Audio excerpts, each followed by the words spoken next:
गणेशाच्या आगमन सोहळ्याचा डिजिटल फलक लावत असताना विजेचा शॉक लागून अरुण वडर या 22 वर्षीय तरुणाचा मृत्यू झाल्याची घटना गारगोटी येथे घडली आहे। यातील आणखीन 4 उपचार सुरू आहेत। येथील शिवाजीनगरमधील अष्टविनायक तरुण मंडळाचे कार्यकर्ते काल रात्री डिजिटल फलक लावत होते। फलक लावून खाली उतरत असताना फलकाचा बांबू विजेच्या तारेवर पडला।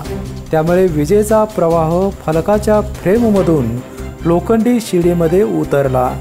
शिडीला धरलेल्या अरुणला विजेचा शॉक लागला।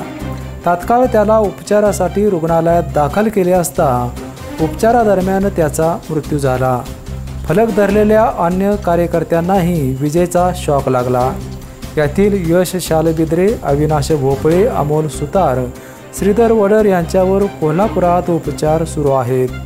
मयत अरुण याने नुकतेच इंजिनिअरिंगचे शिक्षण पूर्ण केले होते। या घटनेमुळे गारगोटी नगरीवर शोककळा पसरली आहे। बीपीएनसाठी कोल्हापूरहून विजय यशपुत्र।